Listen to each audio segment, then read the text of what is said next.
Good morning, it's day 3 here at Fox Resorts Jaffna, and today we have a little bit of slow morning, so I had a class at 5:30 in the morning, and also got some really good rest because there's a heat warning and the heat really gets to you. So if you're out during like midday, you're just gone by evening.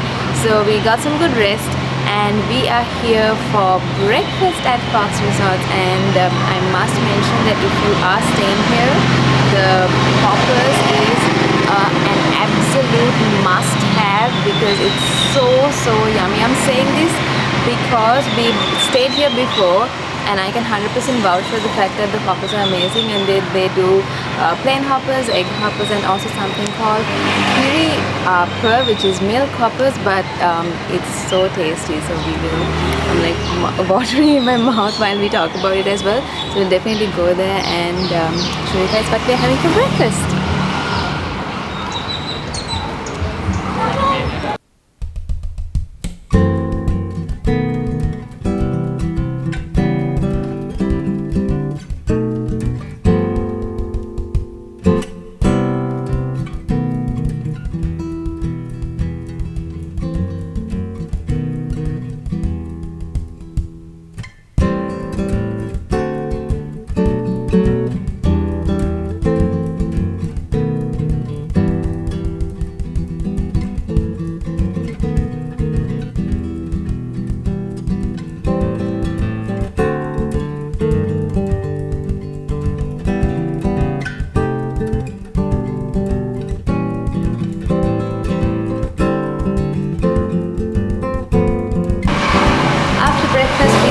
We'll take a little bit of time today in the morning to take you all through this beautiful property and to talk a little bit about Fox Jaffna, because this property actually has a history that dates back to the very early 1900s, around 1908 to be exact. And this looks like a home because it actually did belong to one of the most illustrious families in the north, and there's so much to see in this property itself as well. So we will definitely take you guys, because there's a very interesting and exciting past to this same property. So we will definitely take you guys through the property and also show you all what this property holds.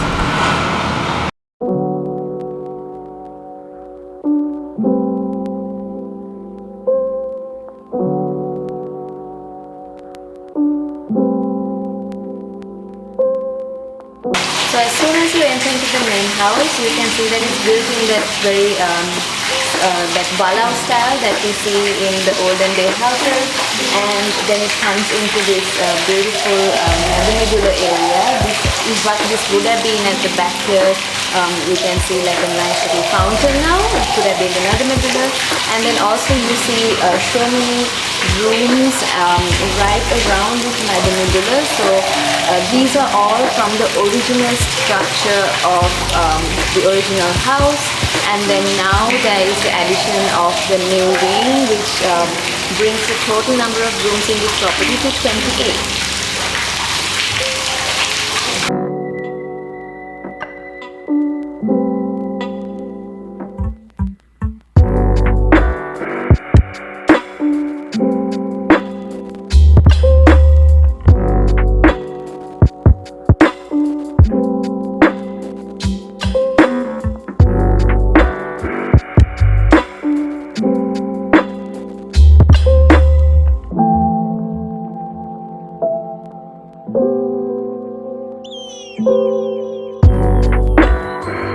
During the civil conflict in Sri Lanka, this whole property also came under the control of the rebels, and during that time is when these bunkers were built. So there were 3 bunkers that were built at this property, and right now there's 2 of them.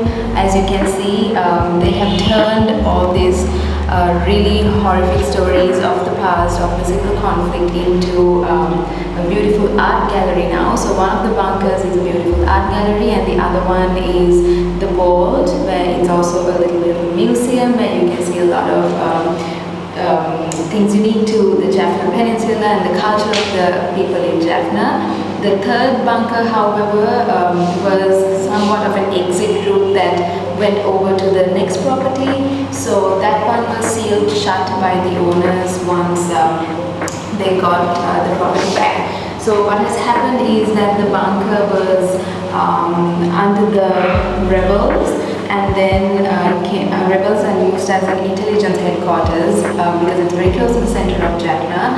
And then once the army gained control of Jaffna, they had captured this as well, and then it was used as an army intelligence base as well. And once the civil conflict ended, they had given the ownership back to the original owners.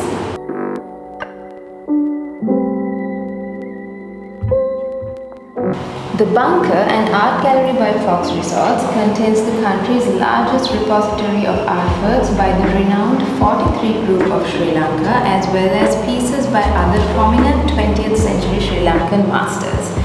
The original pieces of art remain with the owner, while what is displayed are exact replicas.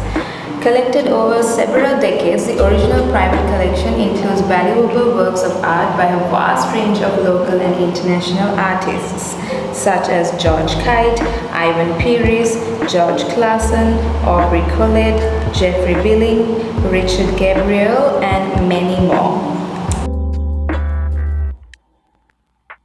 Another interesting thing that you can see here in the bunkers is that they've preserved some of the fragments of the walls from what it looked like originally. So you can actually see some of the scribblings that either the armed forces or the rebels had made on these walls and what it actually looked like back in the day. So you exit the bunker right to the garden, and what's really interesting about this garden is this exact place is where the rebels leader had his morning briefings. So this is the garden that also belongs to the original structure, and so does this the Now restaurant, which was used back in the day for the storage, and even the soldiers would have slept. Those are all part of the original structure, and it's quite warm down there in the bunker as well. But yeah, this is the garden that was used as a briefing point by the rebels leader. So the garden opens into the area which is now used as the restaurant of the hotel, and there are also that you can see a few of the wall fragments that have been preserved. And on this particular one, you can see a nice little art that someone's drawn on the wall again from that time, and it says something like every dark hour. I don't know what it says, but yeah, that's really interesting little drawing right there. And then when you keep walking, you can see again, this is all the original fragments of the wall. This is how it looked like before it was repainted and done up. And you can see a few words, Ladia, which means loyalty, and on this side you can see a word that says Kapavima, again dedication. This one is Vinaya, so unity. Again, all these things have been written, I'm guessing, by like the armed forces. And there is a stop sign here, so maybe not entry, like maybe not to enter, or maybe entry was restricted because it was used for some sort of intelligence operations. Like, there's so much of very interesting little things like that. And there's also a little list and a price list. So there's some groceries and things on it saying how much they were, and also meat and poultry, all these things. So maybe they used to sell something from here as well. And this is the restaurant space, and again you can see some of the art pieces that we saw in the gallery. So these are just copies of it that they put to decorate the top.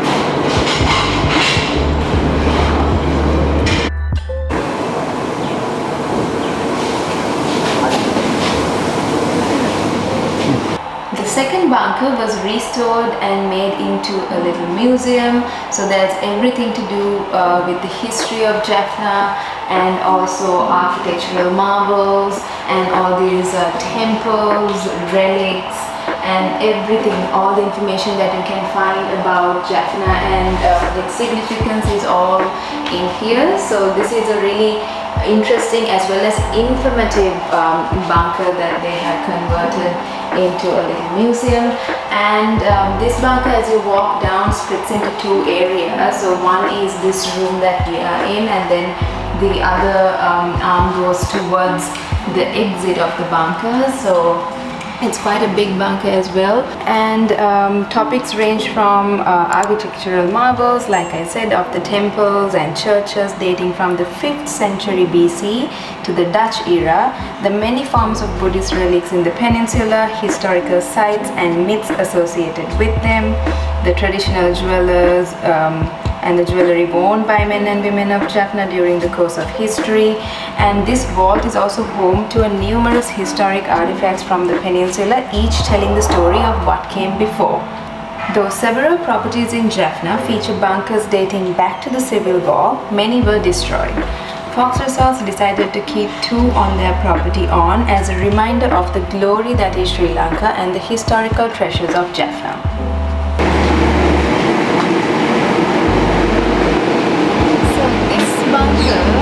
Exits to an area further behind the restaurant and the pool.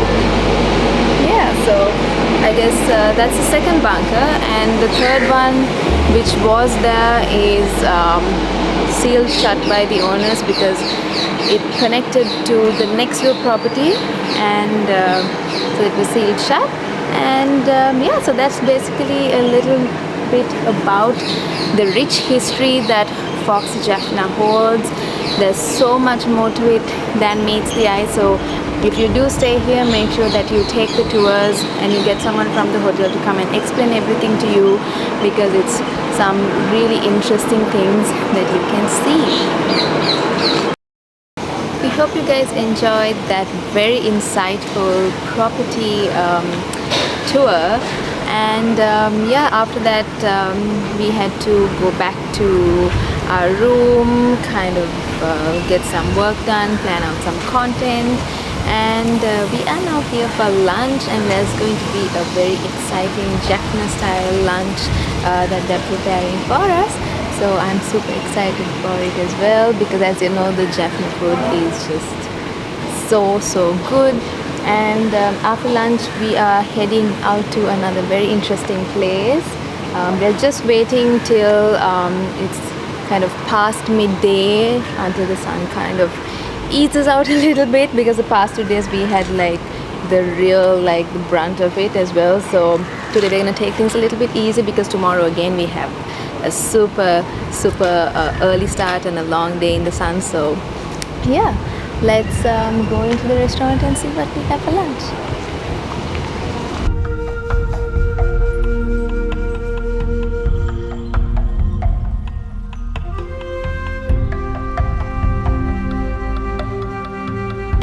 Wow, this is a feast fit for a king. There's around, I don't know, 10-12 curries and all kinds of veggies. There's the Jaffna crab curry, which you know is probably the only way you should have crab, because this is so tasty. Everything is so fresh and so delicious. And the most interesting thing that I ate is this batter fried young jackfruit leaf. I mean, who would have even thought that is something you could eat, but this is so tasty as well. But yeah, we have a bit of a journey now after this lunch, and I hope that we won't fall asleep or something.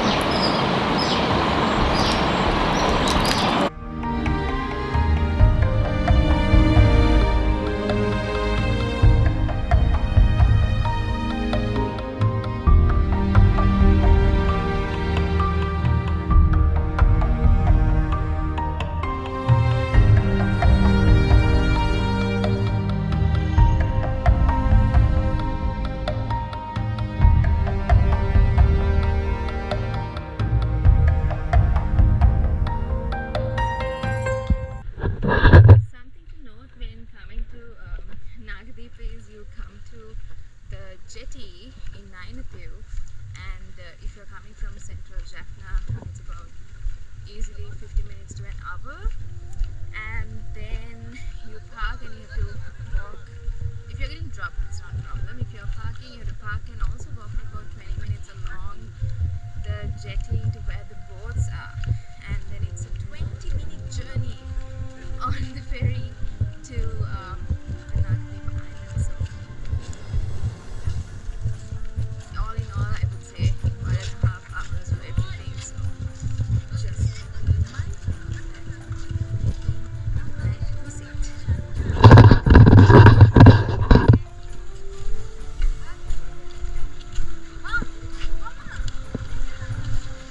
All these people are coming from Nainativu.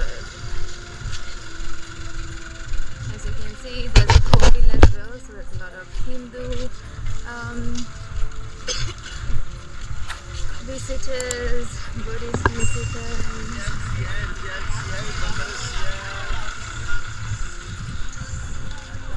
Ooh, sunglasses and stylish ones. Okay, who do we ask?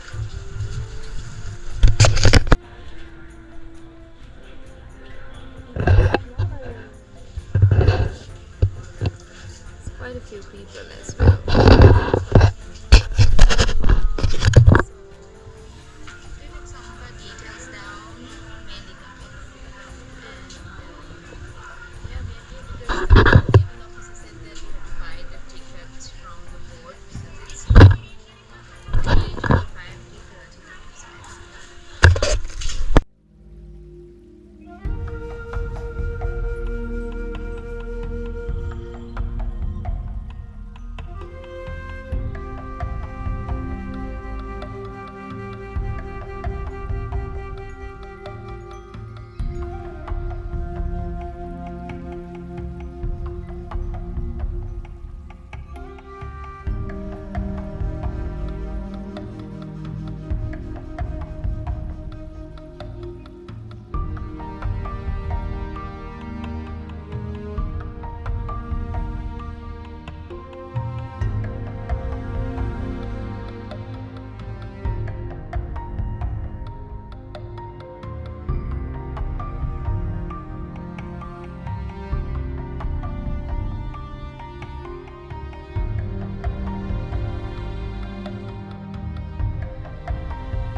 The Nainativu Rajamaha Vihara is a place of significant importance for Sri Lankans and Buddhists all around the world.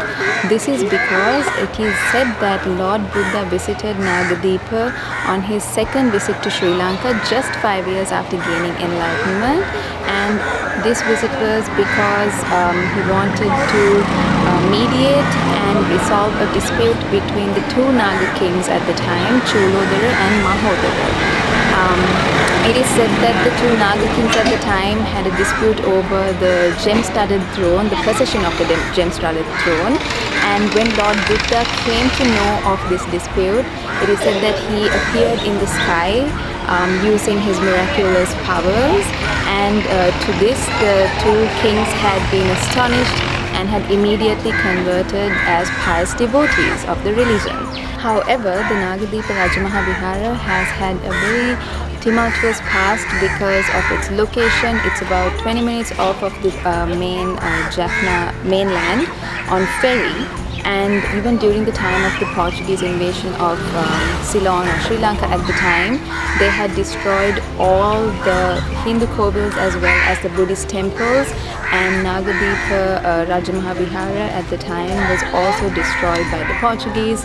And also because of its location, during the civil conflict, it has been the target of a few attempted attacks and also few attacks at the time. And it is also said that there was a gold-plated Buddha statue here, which was gifted by Burma and which was completely disfigured and destroyed by the rebels at the time.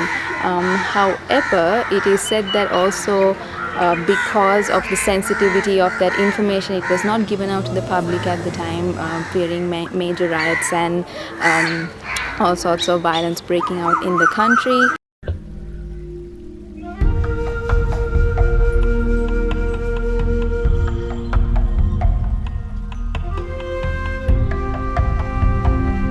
The original Nainativu temple was built by King Deva Nampiyatissa and was later further expanded by King Dutugamanu, and this is one of the 16 most important places to visit for a Buddhist in Sri Lanka that we call the Solosmasthana, and it attracts over 3 million people, they say, according to the statistics, since 2011, since the end of the war. And they also say that there is a footprint of Lord Buddha from his second visit to Sri Lanka at the time, and now they've built a stone slab over it to preserve it. And also since somewhere during the recent past, I've heard that a businessman from Ratnapura has gifted a stone studded throne to the temple here in honor of the legend that's in the Mahavamsa.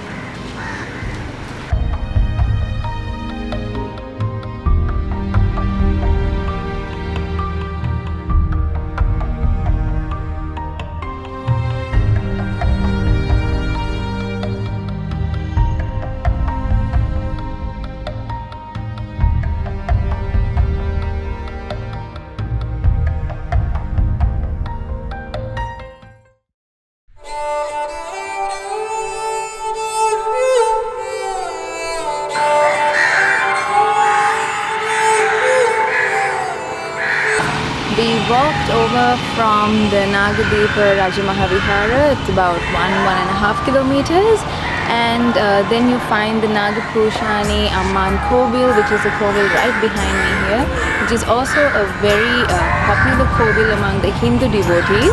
So the two jetties are actually set, one from the Amman Kovil, which is called the Amman Jetty, and the other one is the Nainativu Jetty, which is to the temple. So that's the entry and the exit points from this Nainativu island, and it's actually called Nainativu Island. I have to correct myself, but yeah, it is a beautiful kovil. It's really colorful. There's lots of shops and everything around here as well. So yeah, it's a really nice location.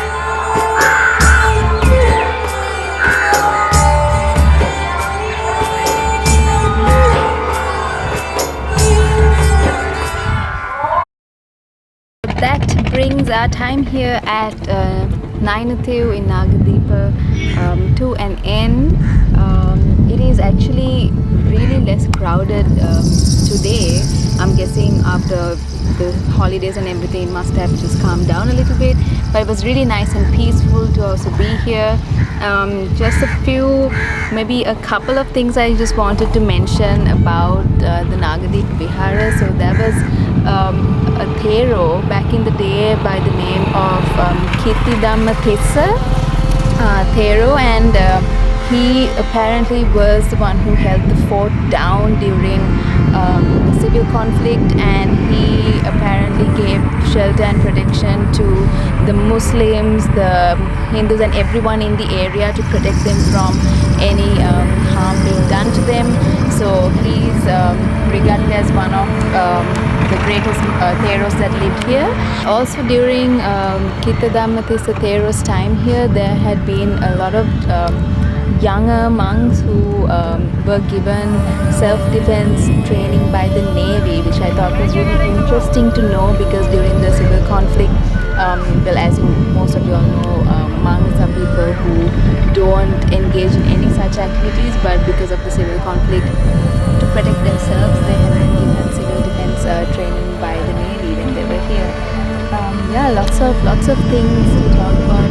Place with lots of history, so much of significance to many religions as well, because there's a kovil as well as a temple. Really beautiful place, and if you catch the place less crowded, it's really peaceful to be here.